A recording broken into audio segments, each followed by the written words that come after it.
Welcome, everybody, to the Avengenerds podcast, where we talk Marvel, DC, Star Wars, and more. I'm your host, Peyton, and with me is my co-host, Torn. Yo. What is going on? Just chilling. I got some Domino's earlier, like some pizza, cheesy bread, and then cinnamon twists, or the cinnamon knots. So I was eating that earlier. For all the people who care to know what's on my pizza, I got bacon and pineapple. And for all pineapple. you fuckers out there, shut the fuck up. Shut up. Pineapple belongs on pizza, all right? And look. Belongs is a strong word. It's fine if you don't like it and if you tried it before, but if you just haven't tried it and you hate it, you should probably never have the ability to buy apple juice again, That's a little harsh. That's my opinion. Well, here's my thing. I just don't like cooked fruits in general, unless it's in like a fucking pie or something. And that's fair to say. I think like mixing like cooked fruits with not like for I think me. Like for me, the only time I would have like cooked fruit is like with pineapple on pizza, of course, and like pineapple, like dice up pineapple and like tacos, because that's how sometimes they serve it. But yeah, other than that, like it's definitely not, it's not like an all the time thing. It's just no, I can't really do that. It's definitely like within a pie though, like peach cobbler, apple pie. Oh God, amazing. You ever had pear pie?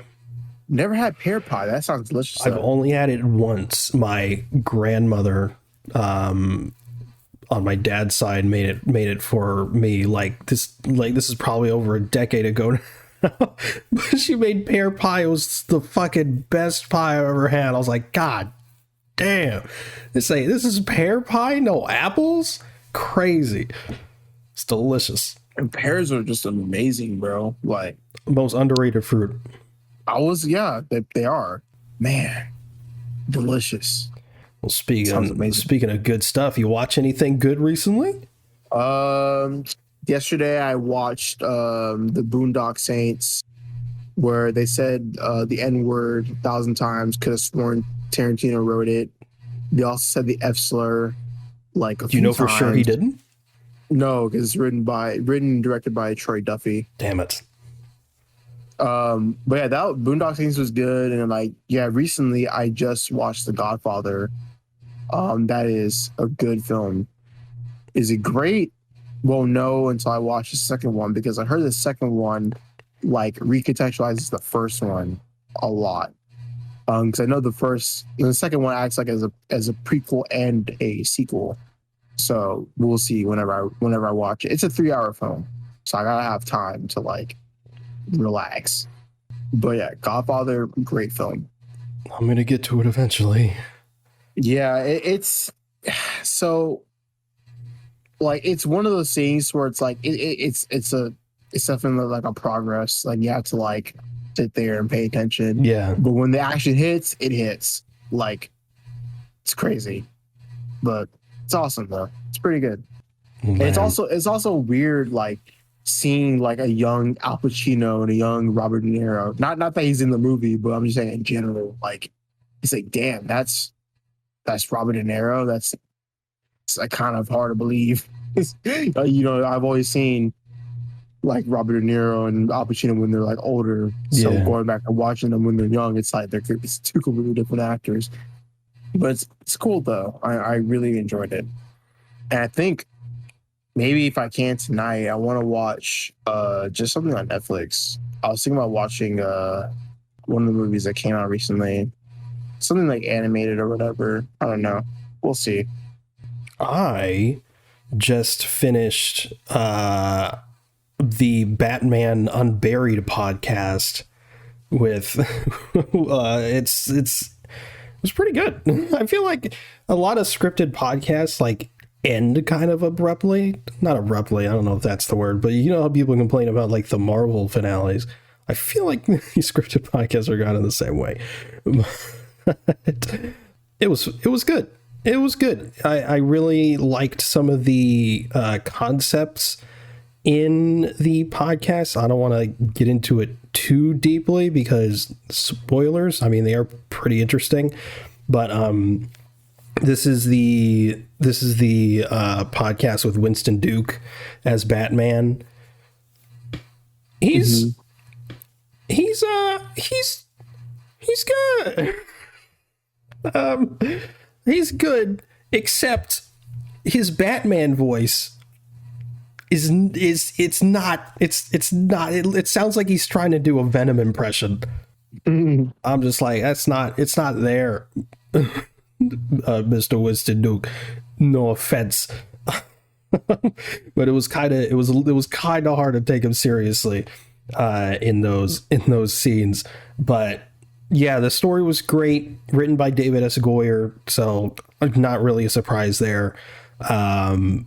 Yeah, like short, it's like 10 episodes, 30 minutes each, really good. I also finished Marvel's Wastelanders Wolverine podcast with Robert Patrick as Wolverine, who was really good. Actually, like really good. I was very pleasantly surprised. He was like, Robert Patrick as Wolverine. I was like, Robert Patrick as Wolverine, huh? But he did a really, really good job. And that was also because the whole Wastelander series is based off the world, the concept during Old Man Logan. So this podcast was also inspired by Old Man Logan. It's not like beat for beat Old Man Logan, but it definitely takes some aspects of that story, and it's again pretty good. The Marvel's Wastelander series, it's a series so they've done a Old Man Star-Lord, an Old Man an Old Woman Black Widow, and an Old Man Hawkeye so far, and they're all pretty consistent quality. Like it's solid stuff. So that was it was good. I love me a good podcast. I'll have to check it out sometime. Nah, don't do it. It's whatever. Okay. No, I'm just kidding. Yeah, do it. Eventually, at some point. Yeah. Give it like 5 years. Uneven. But yeah, we have a great show for everyone this week. We're going to fix the DCEU. We're going to throw everything in the trash and we're starting fresh. We're going to be the new DC Kevin Feige. That's who we are right now. This is our pitch. This is our resume. This is what we're sending into shit CEO David Zaslav. I'll cut that out for the job. Not really, but yeah, we're gonna pitch our own DCEU. One of ours is going to be more fleshed out than the other. But before we get into that, of course, we have the news of the week. So as always, if you want to skip around, there's going to be time codes in the show notes or the description. So, check those out if you want to skip around there. So let's get started with the news. All right, first piece of news. The Boys Season 4 has begun filming, and Jeffrey Dean Morgan has been cast in the series. Oh, yeah. People want him to play Tech Armor or something. I forgot his name. I don't know who that is. I know nothing about the boys outside of the show. So, Tech Knight. That's what they want him to play as. Who is he? Who's that? He's a member of Payback. Oh, okay. Which is very fitting. Well, he's in the series, so that's great.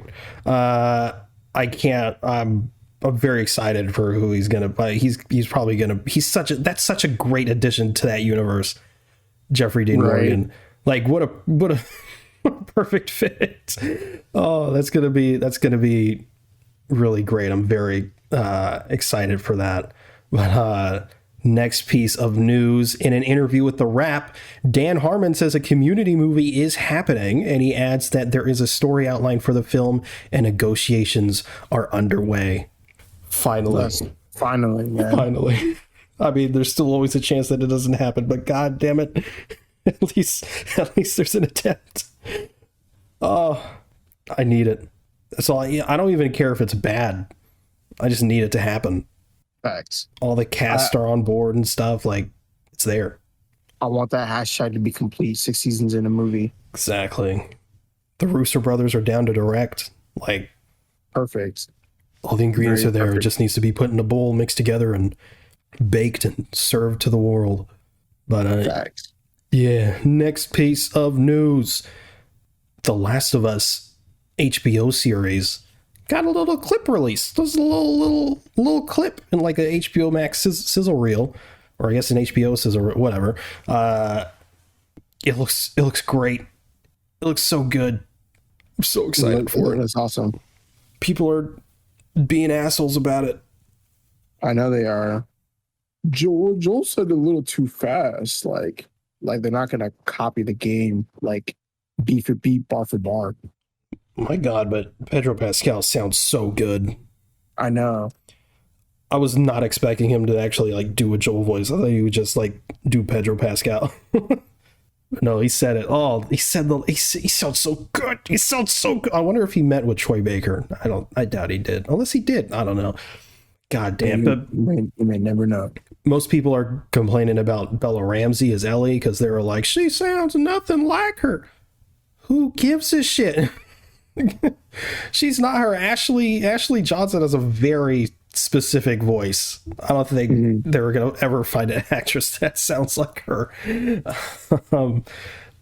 But I mean, the only complaint I kind of get is that she looks too young. It's like, yeah, she looks younger than Ellie in the game, I guess, but also Ellie's 14.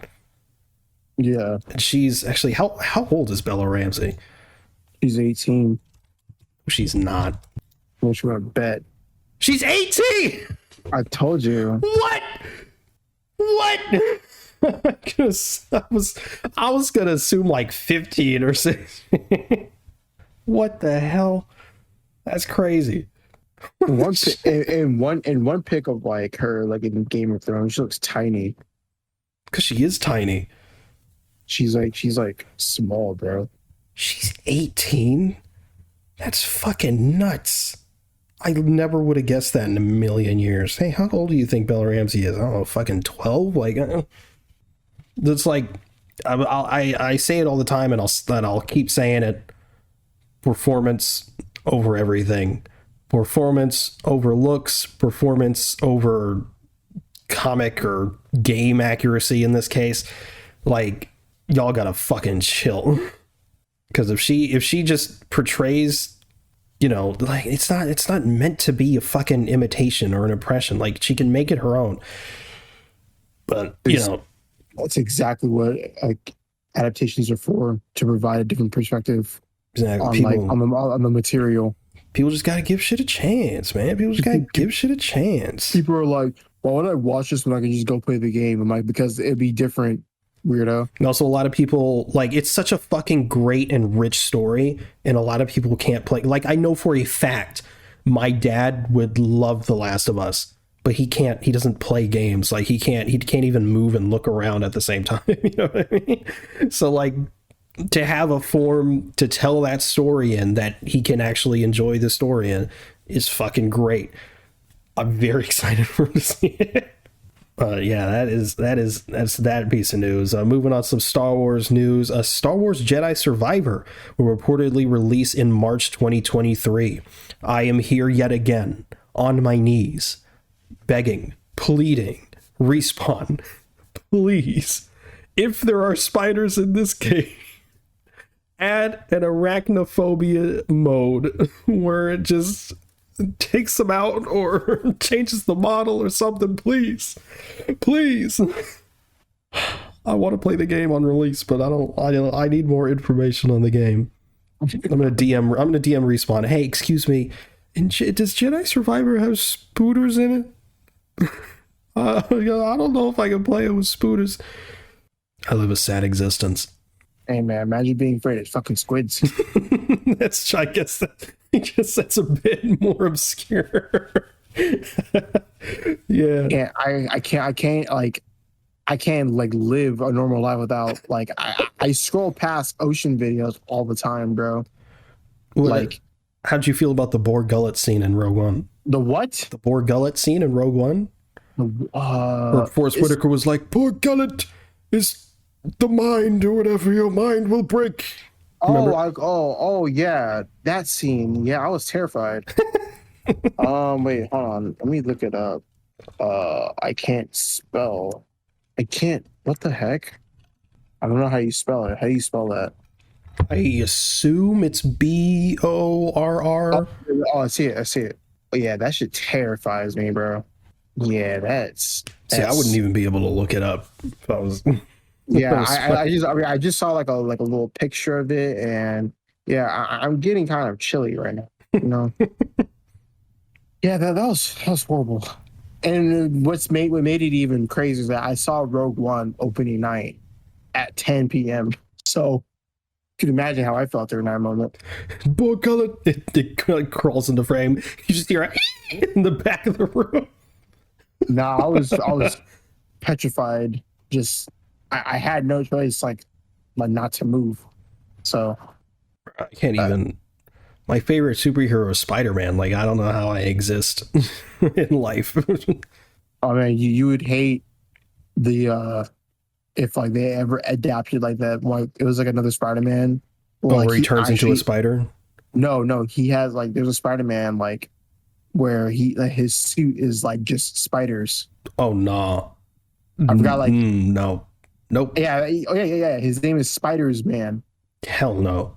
It's like just like a red mask and just like his. I'm getting goosebumps. Let me stop. I'm moving on. This turned into a podcast of just trauma. Welcome to the Fear Podcast, where we talk about your greatest fears and our greatest fears. Turned into an episode of fucking Scream Queens. I'm moving on. I can't do this. I can't do this right now. This isn't therapy. I thought about one day, like maybe like holding a tarantula to like face my fear, but no, I can't even. The thought about no, I'm moving on. Marvel news: Thor: Love and Thunder is coming to Disney Plus September 8th, and it's coming to Blu-ray and stuff September 27th. But Disney Plus September 8th, so right around the corner. Fucking finally, I can rewatch this shit and validate myself and knowing like, you know, I do like this movie actually. Yeah, you pre-ordered the steelbook. Fuck yeah, I did. That steelbook looks fucking great. I remember someone came up with a steelbook concept because I'm in the steelbook subreddit because I like to see if I am interested in the steelbook and wasting my money. But someone came up with a steelbook concept of, you know, those two initial teaser posters, and you know, like put them on a steelbook, and I was like, wow, that looks fucking awesome. But anyone that knows anything about steelbooks, especially, steelbooks coming from Disney specifically, and especially in the Marvel realm, the steelbooks are very basic. It's usually just like a really like generic, sometimes even one of those floating head posters, and they just slap it on a steelbook. It's not it's not great. So like everyone in the replies is like, this is fucking sick, but it's never gonna happen. And then they released you know, the steelbook artwork, and what do you know, it's the two teaser posters, and it looks fucking amazing. I'm so happy. Usually I don't get steelbooks for every release. My initial plan was to only get Spider-Man steelbooks, but then some of the steelbooks just be looking too beautiful not to get. Like the Batman steelbook, I was like, gotta have it. The Who Framed Roger Rabbit steelbook, gotta have it. Now this Thor one. Yeah, the Thor one looks really nice, especially with all the merch that's coming out of it. Yeah. But to bring it back to the news, it's coming to Disney Plus September 8th. It will come with the IMAX version. So that's going to be fun. I can see even more screaming goat. But yeah. So next piece of Marvel news, Marvel Comics has announced a new Planet Hulk sequel run taking place on Sakaar. Now, we usually don't cover comic news here at all. In fact, I think this is the first time we've covered a piece of actual comic book news. But I wanted to bring it up because a lot of the time, comic runs generally like to come out and coincide with a film or something that's happening in the movies, and then they come out with something that's sort of related to it in some way. The fact that they're making a Planet Hulk sequel now, considering what's happening in She-Hulk, no spoilers, but considering some of the stuff that's happened in She-Hulk, the rumors of a Planet Hulk, World War Hulk thing, something around the corner, maybe even a D23 announcement. I'm just saying the timing seems weird in a good way. Yeah, hopefully people can stop complaining about how Hulk is nerfed. Yeah, and Mark Ruffalo, I think just either today or yesterday, I think it might have been today actually, was talking about how he could see Hulk reverting back to that angry boy form, which I felt was always going to be the case. To be honest, I didn't see Smart Hulk being a permanent thing, but that could also just be me going like hindsight's 2020. But I never really. I was like, they're gonna go back. There's gonna be some sort of like conflict between them again, but whatever. I just whatever form it takes, I'm excited. Generally, I don't care about Hulk, but the Planet Hulk, World War Hulk thing, I'm down. Which I feel like is an unpopular opinion. Like, personally, when it comes to me, I care more about Banner than Hulk. Like, when people were crying about they nerfed Hulk or Hulk, MCU Hulk sucks, I don't give a shit. to be honest, people are like, I missed Avengers or the Incredible Hulk or Age of Ultron Hulk, and I'm just like, I miss Age of Ultron Banner. That's what I miss. But like the more people complain about like, oh my god, they nerfed Hulk, I want old Hulk back. Like, y'all never gave a shit about Hulk. Like, y'all really never did. Yeah, it never really became a complaint until recently, like in Infinity Endgame. Infinity War Endgame, and like people were like, I wanted Hulk to have a one-on-one game with Thanos and Endgame. I'm like, that's not what it's about. That's not what it's about. I actually remember coming out of Endgame being like, oh, there was no Hulk Thanos rematch. People are gonna be mad. Yeah. And then like it's also one of the things where it's like I was watching like a creator on TikTok. She's very, very she has nice takes. She was saying like, you know, as much as I like the 2000 Hulk or 2008 The Incredible Hulk, Ong Lee was better. And I was like, oh, why is that better? And she said that like how they touched on like, you know, Bruce's like trauma and abuse from his dad, and like 2008 just feels so flat compared to that. And I'm like, interesting take. I actually don't disagree that the actual like for lack of a better term, because I can't think of one right now, character study of Banner in the 2003 one is probably better, but fuck, that movie is so goddamn boring. Yeah, it is. It is boring. It is a fever dream. Yeah, you take out the fever dream shit and make it a bit more excitable. It probably is better than the Incredible Hulk. Like on paper. Also, like I remember too. Like I really remember. Like just the abuse aspect, just because like I try to watch that movie so many times. But yeah, man, like Ong Lee touched upon about that, and it was actually pretty cool. And that's something that like this MCU Hulk doesn't really have a lot, because like he's been like repressed it, and so since he repressed it, he doesn't really talk about it. So it's just like one of those things where hopefully they touch upon it like, you know, later on in the films. Probably won't, but still it would be cool. Just to add like more depth to this character. But like I said, people don't care about Hulk. They just want to see angry. And that's how like that's kind of the one thing I don't like, is that like people always view the Hulk as like this just angry like monster. When really he's not like that. He's more smarter than he is. But I don't know. People are weird. No, you spin.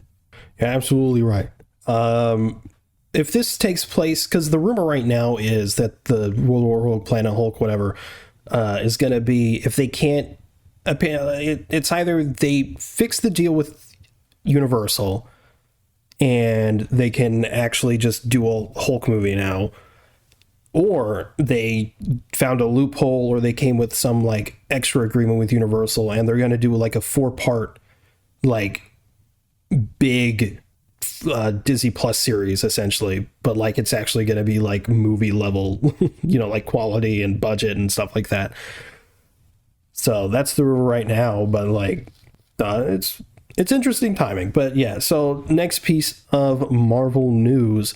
Marvel Studios has reportedly started allocating CGI work more fairly and in quote a more logical way among VFX studios following claims of poor working conditions. Good indeed. Very good. not that I care. I'm kidding. I'm kidding. Oh It's no. always it's always nice to give these people a break, considering they are the ones who are like working hard for this, and that has been like not a complaint of mine, but something that I have seen of other people on the internet, and I have no choice but to agree because like it's all like these people are working hard, and it sucks when like you know people like people like that are like dying down. There's a thin herd of VFX artists, and it also reminds me of like an anime, right? There's this studio called Mappa, and they work on like fucking like 8 animes at a time, bro. It's crazy. Like they never going home to see their families. And like every time they do like interviews, they just have like bags under their eyes just because like they're just being overworked to death. But Jesus. I'm glad that they're implementing a better way for them to get more pay and for them to get more time off, so that way they can relax a little bit more. I wonder if this was a case of just poor communication. I wonder if it was like people at Marvel was like, yeah, nothing's wrong until this came out and they're like, wait, what? Yeah, it's always one of those things. Like yeah, there is bad communication, and like it's such a one thing too, to where like they probably didn't speak up about it until like very recently, just because like it is a big company like Marvel. I remember I was talking to one of my friends, and she was saying how like Marvel wanted like this VFX company to work on like some like last minute stuff for like a movie, and they couldn't do it in time because the deadline was just so like strict, Oh and they yeah, even they do got like blacklisted. blacklisted. Yeah, so that's one of the things too, where like we're working for such a big company like Marvel Studios, and you speak up about these things, and like you just get probably get fired, and like they just get someone else, which sucks. And then like that thing, there's a possibility that thing might happen and would happen, but still, like I said, I'm so glad that they found a way to make sure that these things run more smoothly, considering there is a complaint of the CGI not looking bad, or not looking as good as they want it to be. But that's what happens when like COVID hits and you're having to push these projects moving forward. Yeah, well, I was about to And say, like, hopefully the CGI starts looking better. Like, even though, like, we are in the camp where it's like, yeah, it's not as big of a deal as people are making it out to be. But like, we do admit there is a clear downgrade. yeah, for sure. Um, and like hopefully definitely things are going to start getting better by the time Phase 5 comes around. Because I think what the first Phase 5 project starts in like what, February? Yes. Because like yeah, that gives them like around like, I mean, of course, even though there's still things will be in pre-production, or in not pre post-production, um, from Wakanda Forever, which should be in November to February. It's not that much of a break, but it still gives them time to like figure out like what needs to be done. Based on some of the stuff that I've read about the issues, I feel like most of it's deadlines, not the actual like Yeah, workload. But it's like the fact that the stuff that came out said like Marvel or the director or the producers, whoever, would come and it'd be like, hey, we're going to change this to this. You have a month to do it. It's like, what? yeah, if they exactly. And just it's if like they just stuck to their guns initially, like this is what we want, it wouldn't be an issue. yeah, and I think you said something about this, how like some like it was you or someone else, but they said that like how VFX artists will start working on the movie before like the director is like even like on board. And No, Will was um saying that, and I was saying how that's oh, like Will, yeah, Will as Will, yeah, I as was saying how well. that's like technically not true, but also kind of partially true. Yeah. But like it still kind of coincides with the fact that like yeah, some of the VFX artists are like working on something, and then like they have to change it like last minute. And it's like what the hell? Like what?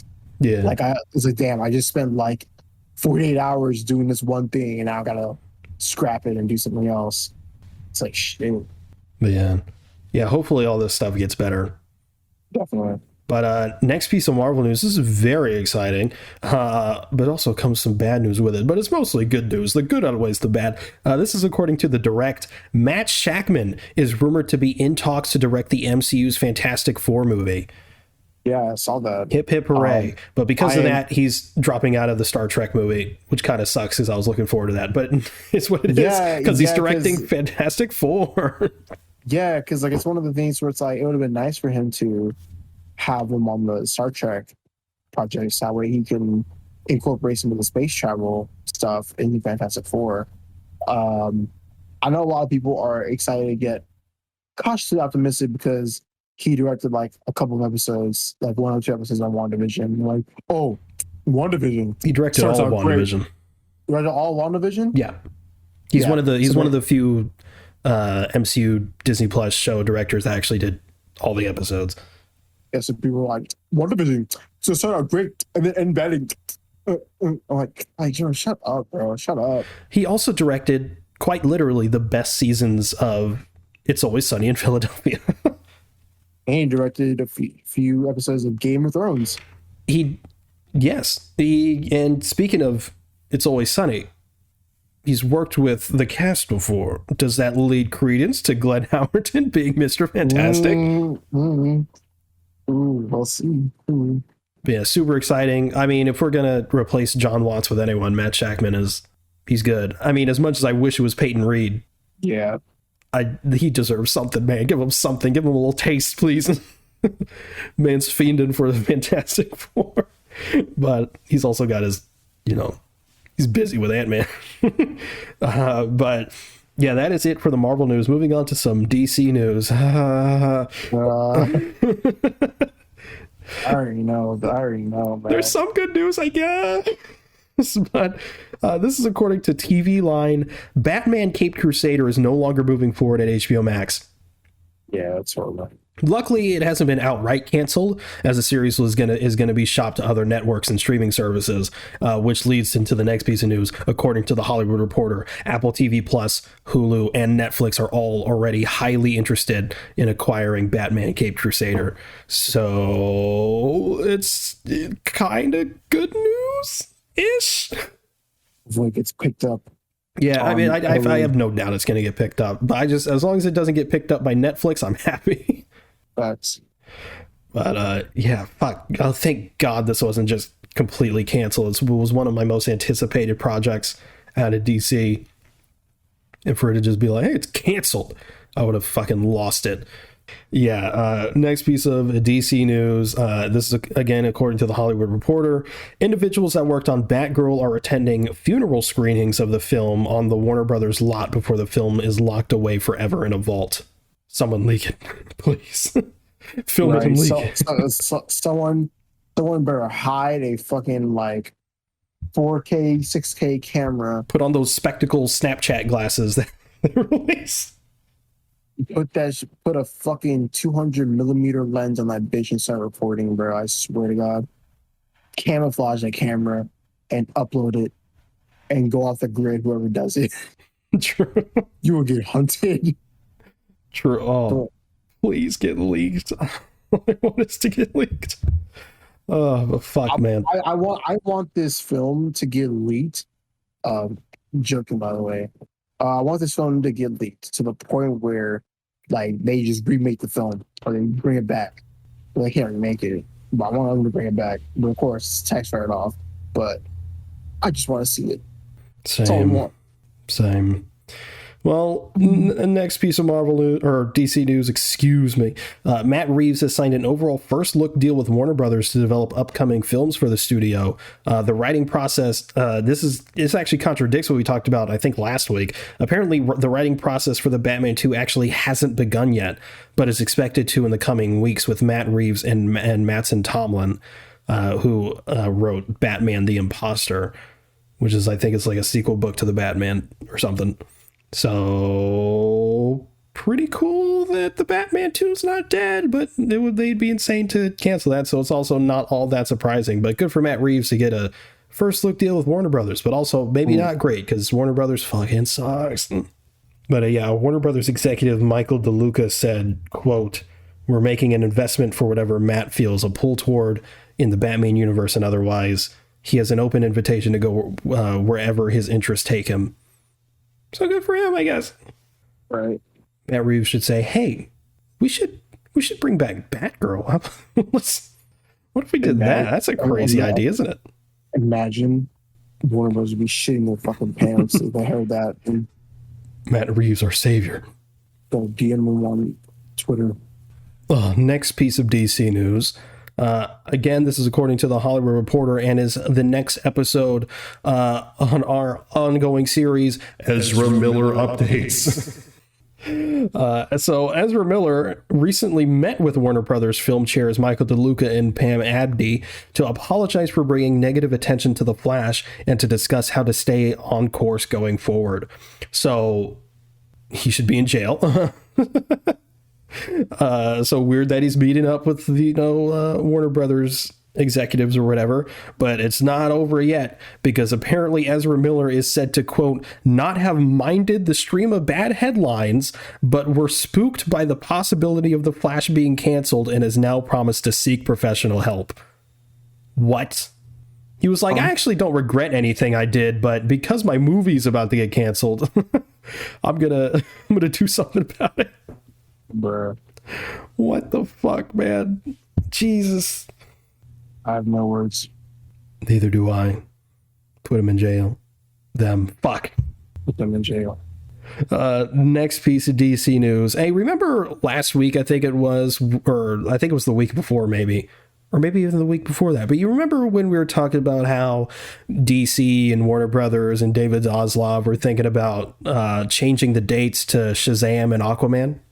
Yeah, and I know what happened. Yeah. So Shazam! Fury of the Gods has been delayed to March 17th, 2023. And Aquaman and the Lost Kingdom has been delayed to December 25th, 2023. Jesus. Hip, hip, hooray! Hip, hip, hooray for Warner Brothers being technically financially smart, because apparently they only have enough money to release 2 movies this year, so they couldn't release Shazam in the first place. They only have enough money to release Black Adam and Don't Worry Darling. Should have fucking released Shazam, bro. I'd rather have this or that. They're fucking broke. Their fucking stock tanked. They lost like a few $billion. They need to save a few $1 billion, and they lost a few $1 billion in share. It's so fucking. Oh man. If I work there, I'll be putting my resignation right there. Yeah, I'm gonna go to fucking. I don't even know who's a good guy in this situation. I was gonna say Disney, but Disney's got skeletons in their closet. No one's safe. I guess anywhere's better than Warner Brothers, so maybe I would go to Disney. Right. Oh, man. I was excited to see Shazam this year. At least it's only like 3 months of a delay, at least. Technically, it's closer to its original release date. Man, I don't know. I really wanted to see Shazam this year. It is what it is, I guess. But next piece and last piece of DC news. This is the good news I was alluding to earlier. Apparently, DC has seemingly found their Kevin Feige, as Dan Lin is reportedly set to take over as DC chief and oversee future film and TV projects as Walter Hamada transitions out of the company. Now, if you're unfamiliar with Dan Lin is a producer, which is the right way to go for someone to lead a universe like this. Dan Lin has previously produced the It movies, the Lego movie, and the Lego Batman movie, and Netflix's live-action Avatar: The Last Airbender series, which people are like about right now. But, there's always a possibility it could be good. And based on some set photos, people are actually like, it's actually not looking too bad. And he also worked on George Miller's canceled Justice League movie back in 2009, which looked pretty good for what we know about it. So the people have dug up interviews and stuff of this guy talking about DC, and this is obviously before all this, before he's involved with all the DC stuff. And the dude seems genuinely passionate about DC and its characters, so it gets me really excited. He also worked under Alan Horn when Alan Horn was like the head of Warner Brothers or whatever. So it seems like this may even be Alan Horn being like, hey, let's get this Dan Lin guy in to be our Kevin Feige, since he is now a supervisor role at Warner Brothers or whatever. So this for now, it's looking like pretty damn good news, and it seems like it's a light at the end of the tunnel, hopefully. Well, yeah, let's hope. I am hoping. Let's hope Dan Lin makes a smart decision and brings back Henry Cavill. Right. It's the only way to go. Speaking of, heading the DC universe and being the new Kevin Feige, let's be our own Kevin Feige, because it's time to move on to our topic, which is, of course, pitching our own DCEU. So, full disclaimer. A couple things. I didn't have a lot of time to work on my. Also, Torrin's a bigger DC fan than I am. He just has more knowledge than I do. So mine's going to be pretty bare bones and probably shorter. But I think here I'll go first. Let's save the best for last. So here's my DCEU. We start off with a Batman movie, of course, because Batman's the best. Batman is we're talking off mic a bit, and you said, who's my Batman? Who do you think my Batman is? John Hamm. No, I thought John Hamm admittedly was initially my first. I was like, ooh, John Hamm. I feel like we're gonna have the same Batman. We're gonna have the same Batman. But then I was like, John Hamm's unfortunately too old. If I was going for like a Snyderverse type route, I would 100% choose John Hamm. But I wanted to go with someone younger, and I couldn't really think of anyone, so I just kind of defaulted to the person that I think would probably do a good job that isn't Robert Pattinson currently. And that's Jensen Ackles. Oh, okay. That's good. That's good. So that's not yours? No, it's not. Damn, no. Yours. So, yeah. So Batman played by Jensen Ackles. And Mr. Freeze is the villain, because I feel like Mr. Freeze, obviously we got him in Batman and Robin, but I don't know how we haven't gotten him into like a serious, dark and gritty type Batman movie. He just seems like, I don't want to say easy villain to write, but he's like such an automatically sympathetic villain that you could just get behind. I feel like it's like he's such a no-brainer villain to use, I feel like. And the fact that he hasn't been used, yeah, I'm hoping Matt Reeves uses him in the Batman too. But since that hasn't happened yet, we're putting him in mine. So yeah, Mr. Freeze is the villain. I think I kind of just wanted to follow the Batman the Animated Series movie, which is pretty good. So yeah, that's my Batman movie. And then of course, after the Batman movie, who's next? You got to go Superman. Superman played by who? Henry Cavill, of course, because the man's a god and he needs his goddamn time in the sun as his character. So Superman played by Henry Cavill. Zod is the villain, like Man of Steel, except more hopeful, and he doesn't completely level Metropolis. And he doesn't kill Zod. I actually don't have a problem with him killing Zod. It's just the way he killed him in the situation. That's a conversation for another time. But no, dude, no. Those civilians gotta be the dumbest motherfuckers ever, bro. How bro, they could have just walked away. They could have just moved. They could have just ran. Oh, stupid. No. Superman's like Captain America. Like, for me at least, I don't know how people feel about Captain America, but like, they don't want to kill, but they will if they absolutely need to. Nah, bro. Those civilians were on some like kid moment. Yeah, bro. they were fucking stupid. You know, at that moment, I would have just let Zod go and just like let them get decimated for them being that stupid. God damn. The boys moment. Nah, that moment, it wouldn't even be the boys. It'd be real life. Oh, it'd be warranted. Jeez. Well, yeah. So that's pretty much my Superman movie. It's like Man of Steel isn't bad. I just like the core plot is there. It's just execution and just characterization. To make it an infinitely better movie.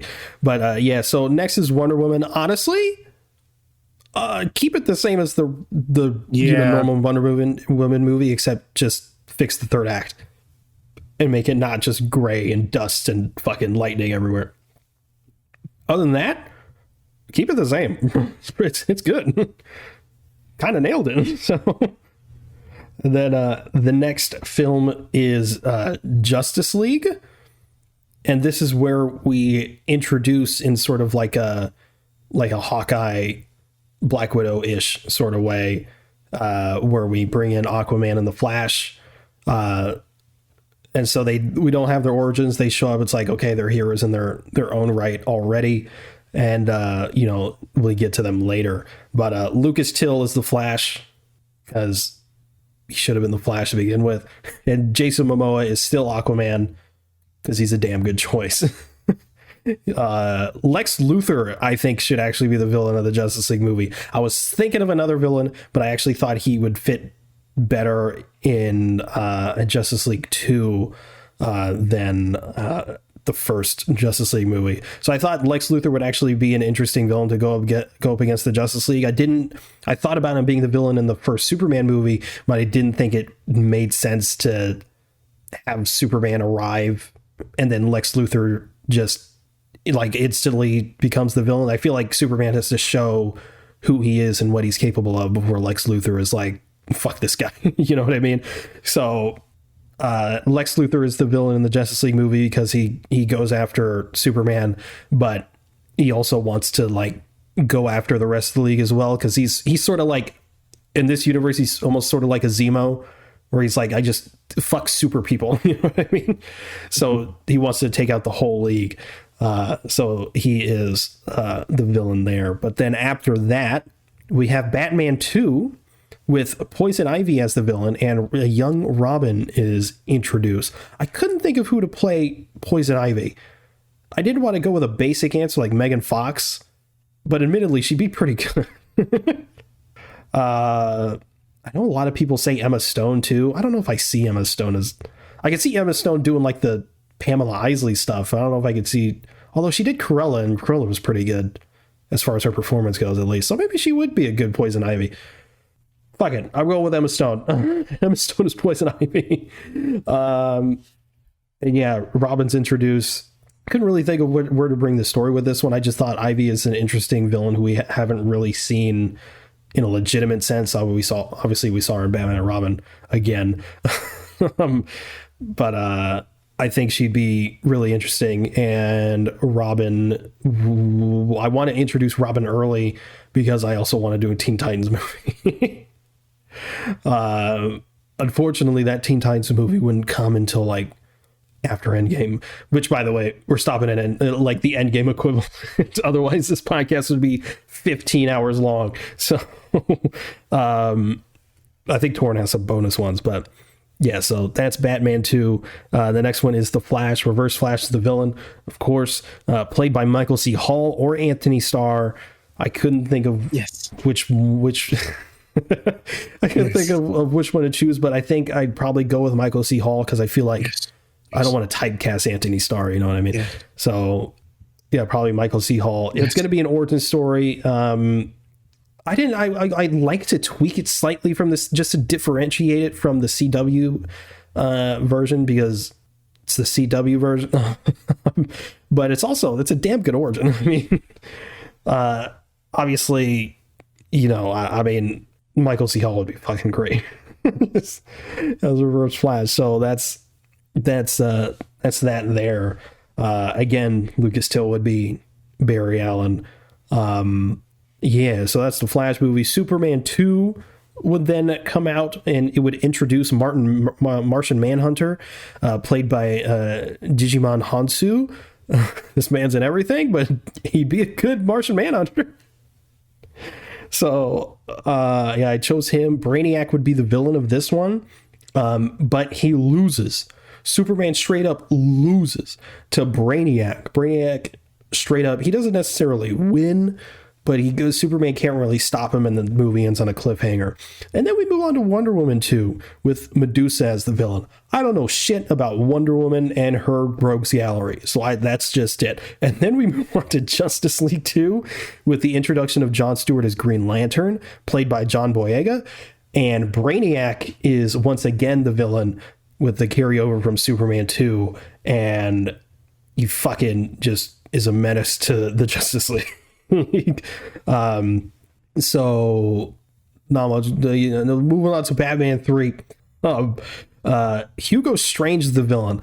When I wrote this one, I was like, I was like fucking with this one. Hugo Strange is the villain of my Batman 3, played by Ken Watanabe, who is the main Asian guy in Inception. So I was asking you about Inception. Yes. He also plays the fake Ra's al Ghul in Batman Begins. Which I didn't know until I looked it up. But he'd be a fucking fantastic Hugo Strange. So in my Batman 3, he kidnaps Bruce Wayne and experiments on him. And the first half is sort of this psychological thriller that's like in his mind.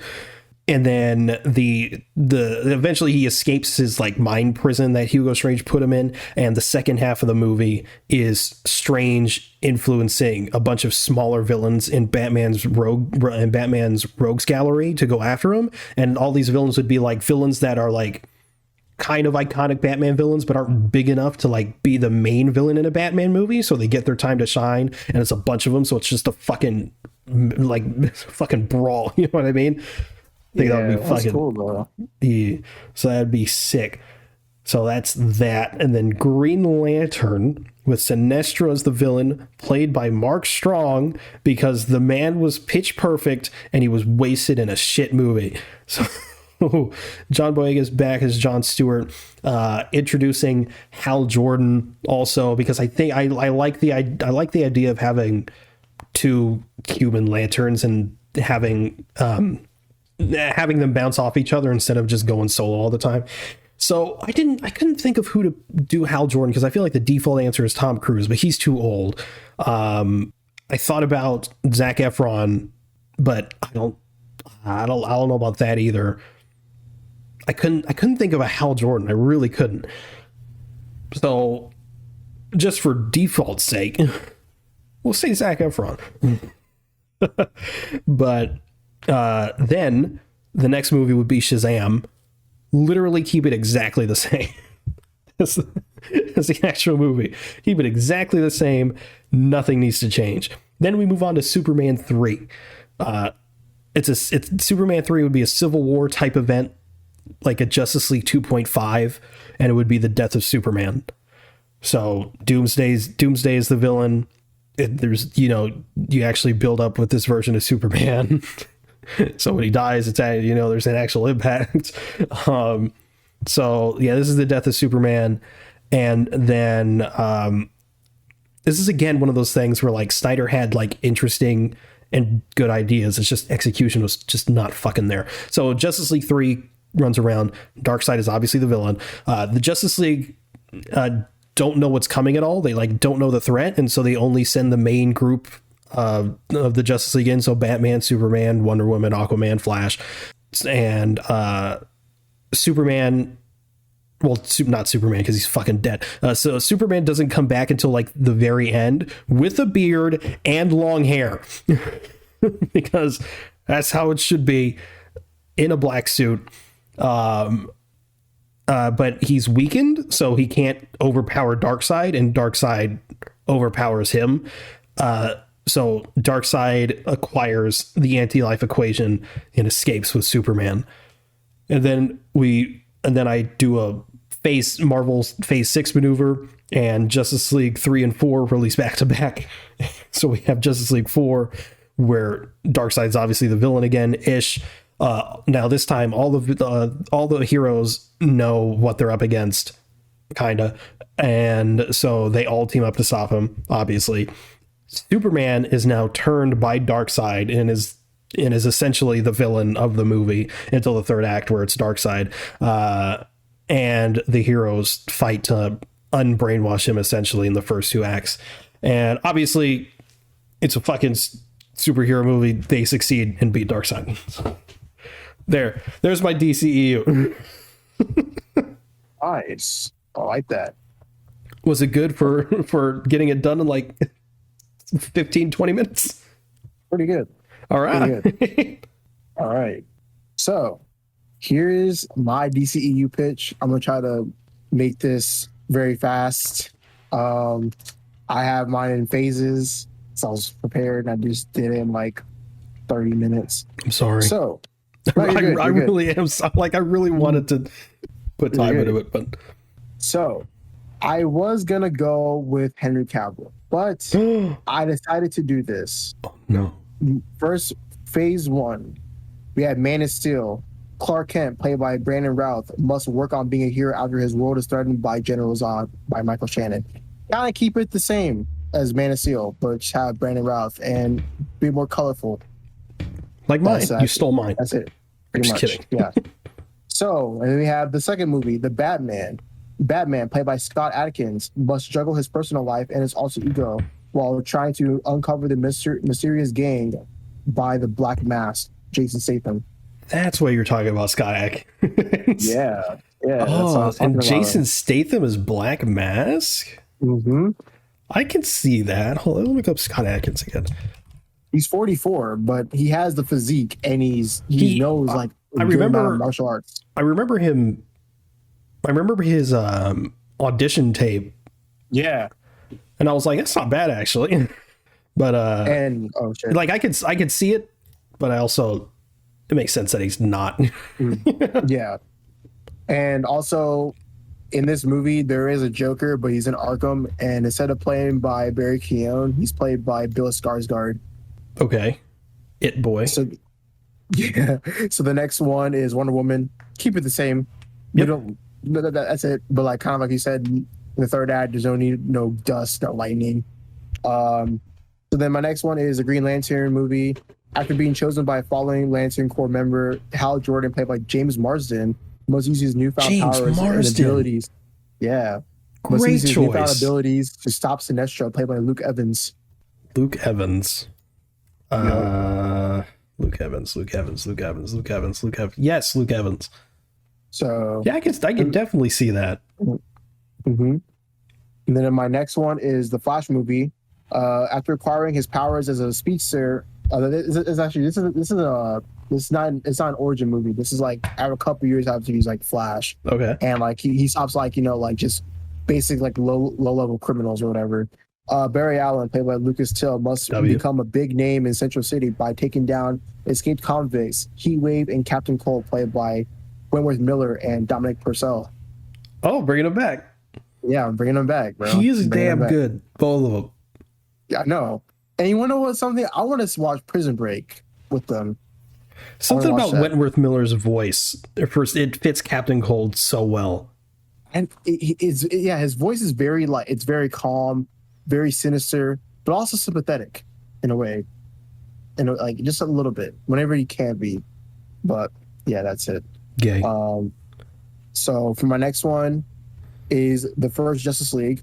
Batman, Superman, along with other heroes, must form a team to stop their newest foe, Amazo, played by Florian Montaner. And if you don't know who he is, he was the big guy with the hand for a knife in Shang-Chi. Huh. Okay. And Amazo is a fucking that's a underrated villain. Yeah, that is. Yeah, I didn't think about Amazo. So, phase 2, we have the Batman: Heart of Ice. As winter approaches Gotham, Batman, played by Scott Adkins again, investigates a chilling number of deaths caused by Victor Freeze, played by Giancarlo Esposito. Mr. Freeze, played by Giancarlo Esposito? Yep. I didn't even mention that my Lex Luthor was played by Giancarlo Esposito. I don't think I forgot to mention. Oh, you like my Lex Luthor, who he's played by Bryan Cranston. No. Oh. No, I'm gonna just say right now, played by Michael Fassbender. Oh, okay. Yeah. And then we have Superman 2, dubbed The Man of Tomorrow. Superman battles his imposter counterpart, Bizarro, after being made by Lex Luthor, Michael Fassbender. That's good. That's good stuff right there. So then, that's been already. It's so much better than mine. Then we're gonna have a Martian Manhunter movie. Being one of the last of his kind, John Johns is transported to Earth. After being there for some time, he must protect Earth from the alien Despero, played by Sterling K. Brown. And I forgot to mention Martian Manhunter is played by Lance Reddick. Despero, played by Sterling K. Brown. Yeah. And then you said Martian Manhunter, played by who? Lance Reddick. I don't want to classify him like that, but he's the black guy in John Wick with the glasses. Yes, that's no. That's a fantastic choice. I just didn't want to like say, oh yeah, he's the black guy. The black guy. Like, man. Yeah, he's definitely a good choice. Mm-hmm. The next one is Shazam. Keep the movie the same. It was fine with the way it is. The next one is Green Arrow. After being Green Arrow and building up his reputation, Oliver Queen, played by Charlie Hunnam, quickly learns he is being framed by an imposter dubbed Merlin, played by Mads Mikkelsen. Yep, I was gonna put a Green Arrow movie in mine, played by Charlie Hunnam, but I couldn't figure out the placement. That's fair. Wait, so who's the villain? You said Merlin, Malcolm Merlin. Oh yes, played by Mads Mikkelsen. Yeah. And the last film of Phase 2 is titled The Flash Mirage. The Flash must battle a new villain named Mirror Master, played by Jamie Bell. Okay. Yeah. Mirror Master, Mirror Master would be a super interesting villain to see in a film, just visually. Like, what would that even like? Yeah. I already have my director in mind for it. Who? Edgar Wright. Of course. Of course. Now we have to start a Phase 3. Then we got Batman and Robin. Batman trains his new protege, Dick Grayson, played by Logan Lerman, as both investigate clues around Gotham left by the Riddler, played by Paul Dano. I mean, gotta have Paul Dano, honestly. He nailed it as the Riddler. Is Logan Lerman too old? No, he's 30, bro. He's 30. Yeah, so he's too old. Well, Brendan Thwaites is fucking 33. Yeah, but he's Nightwing. Yeah, but it's fine though. Dick Grayson's gonna eventually become Nightwing. But like, you say isn't it his first appearance? Yeah, it's his first appearance, but he knows shit. I mean, he's not gonna know not anything. He was in the Flying Graysons for some time. Yeah, but shouldn't he be with Batman for like a while? I don't know. He was only for Batman for 2 years. All right, it's the only thing I brush up against. I actually don't know how long he was with Batman for. I couldn't think of anybody younger, all right? And Logan Lerman was fine. Brendan Thwaites is 33. He's 30. It's fine. It's cool. It's fine. Next one is Superman, Son of Krypton. Superman finds that Lex Luthor, played by Michael Fassbender, is the one who is trying to ruin his life. Before Superman stops him, he is defeated by a robot who runs on Kryptonite named Metallo. He's voiced by James Spader. Yeah.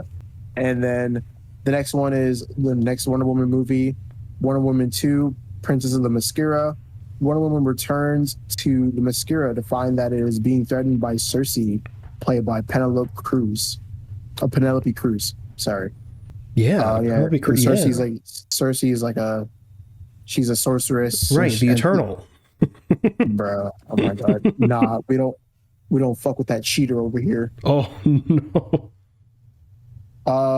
Then the next is an Aquaman movie. Aquaman, played by Jason Momoa, returns to Atlantis to find out he is not the ruler anymore and has been given to Ocean Master, played by Patrick Wilson.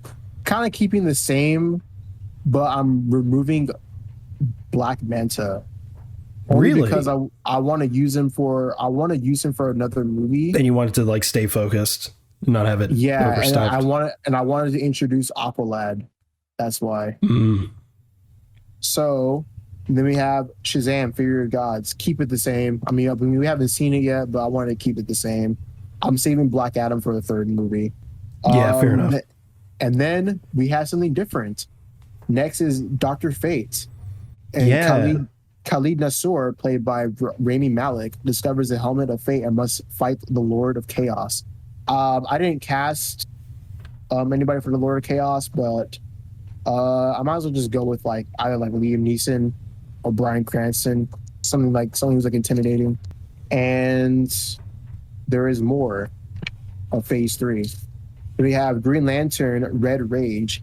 Hal Jordan meets other members of the Green Lantern Corps, such as John Stewart, played by Wayne T. Carr, Kyle Rayner, played by Henry Zaga, and Guy Gardner, Finn Whitrock, as they encounter the Red Lantern Corps and Atrocitus, played by Manu Bennett. That's Deathstroke from the Arrowverse. God damn, it's a stacked cast. It is a stat cast. Jeez. I know. And bring in Snyder's John Stewart in, I see. Yep. He looks cool, and I really wanted to see what he looked like. I wanted to see him in action. Yeah, I wanted to choose someone younger. That's why I went with John Boyega. Fair. And then we have Blue Beetle. Jaime Reyes, played by Zolo Mariquenda. Probably butchered his last name, but whatever. Becomes the successor of the Blue Beetle, given to him by Ted Kord, played by Matt Smith. And learns of its abilities to stop mob boss and sorceress La Dama, played by Stephanie Beatrice. Repeat that again? What? Repeat it? No, I'm not repeating it. No. Repeat it. No, I'm not repeating it. Why not? You're making fun of me. No, I'm not. Just repeat it. Why? I want to hear it again. I think I said her name wrong. No, you did. It's Stephanie Beatrice. You're right. Oh, okay. Who's she playing? She's playing La Dama. She's like a mob boss, and she does like magic and shit. And what movie is this? Blue Beetle. Okay. DC. Blue Beetle doesn't really have like a lot of like enemies. And I didn't want to go with like the Black Beetle, but like La Dama is like, she's one of Jaime Reyes' villains, so it works. How do you spell that? Ladama. Oh, La Dama. La Dama, yeah. I was hearing Na Dama. I was like, what? Yeah, La Dama. Oh yeah, I could definitely see Stephanie Beatrice. Yeah. Yep. And the last film of Phase 3 is, and like this is so like I know for Phase 3 there's 11 films, but this one is like this is like pretty much like the end game and like Infinity War in a way. It's like just a stacked movie. Justice League Apocalypse. Current members and future members of the Justice League face off against Darkseid, played by Andre Braugher, as he comes to Earth. Oh, shit. I know. And he's played him already. I know. And then that's it for Phase 3. And then for Phase 4 will be a TV show. And it will be Superman Kingdom Come. Following the events of Justice League Apocalypse, Clark Kent and many other members of the Justice League had become violent and lost their moral compass after losing loved ones during the battle with Darkseid. Damn. So, yeah. Like, in that show, Lois Lane fucking dies. And, like, and of course, like, it's different from, like, it's different from the book, because in the book, like, Lois Lane dies by the fucking Joker or wherever, but now the Joker hasn't even, like, escaped yet from, like, Arkham. Because I wanted to have a Batman trilogy without the Joker. Same. But yeah, that's it. That's my DCEU pitch. That's it. I feel like my favorite one of mine, my 30-minute fucking breakdown was my Superman 3. It was like the Civil War thing, and my Batman 3. Yeah, I didn't think about doing the death of Superman. For me, it's like I wanted to use Doomsday, but it's also one of the things where it's like, I kind of wanted to have something towards like, I feel like Death of Superman would have worked like after Kingdom Come, because like he's an older Superman, and I mean of course like Kingdom Come Superman, like he's like pretty much like at his full potential, like he's pretty fucking powerful, but I think it would have worked considering like he would have already been like good again after like having that loss or whatever. Yeah. I think the favorite one out of mine, is definitely one of like the Batman villain of Batman stuff. I think Batman Heart of Ice would have been pretty cool. And I don't know if you caught my wording there of the synopsis, a chilling number of deaths. I didn't. God damn it. And then like, I was gonna have like a third Flash movie, but like I wanted to have more, like solo movies, instead of just giving everyone like sequels and shit. Yeah, I wanted to dive deep more into like the plot of a Flash movie, but like I couldn't. I want it to be something that doesn't involve fucking time travel. Yeah, that for sure. Even Yeah, though for I'm a sucker for time travel, but like in a first outing, like you save that even for like the third one, because that can be a lot. Yeah, I had like another. They had the Flash. The third Flash movie would have been called the Flash Yellow Threat, or the Flash like Reverse, and that would have had the Reverse Flash in it, and The Man in Yellow. like the Man in Yellow. Nah, we can't have no Birds of Prey ass like titles like that. And then like yeah, I had another few projects in mind for Phase 4. It's like that would have been like your Birds of Prey and like your like what's the other project? Your Suicide Squad, like shit like that. That would have been like the Phase 4 stuff. But yeah, Yours was good, man. and honestly, bro, like, yeah, another one that I liked a lot was the Justice League with like a Mesa. That would have been fucking awesome. That would be awesome. Because yeah, Mesa has like the adaptability powers, like a fucking Sentinel. And Yeah, shit. I was about to say like Sentinel. So, yeah, that would have been fucking awesome. But yeah, that's it. Yeah, I'm sorry. Nah, you're good. You had a busy day. I let everyone down. I let the podcast down. This was my idea. This is my idea, and I fucking fumble it. I fumble it. I'm sorry. It's all my fault. All good. It's all good. But is that the show? I think that's the show. All right, sounds good. Well, thank you for listening to the Avengers podcast. If you want to follow us, we're at Avengenerds on Twitter. That's AVENGE Nerds, all one word. If you want to follow either one of us, you can reach me at nowhere. Just follow our Instagram and TikTok. Where can they reach you? They don't have to reach me anywhere. I'm a fucking lost cause. Oh my god. No, they can reach me at @Zenith_ on Twitter. Oh shit. Oh my god. Well, we have a Discord. If you'd like to join the conversation there, those will be linked in the show notes. If you check out our link tree for any additional links you may be interested in, you can also review the show on Apple Podcasts. If you could leave 5 stars in review, it would really help us out. Thanks again for listening to the Avengers podcast. We'll see you next week. Later.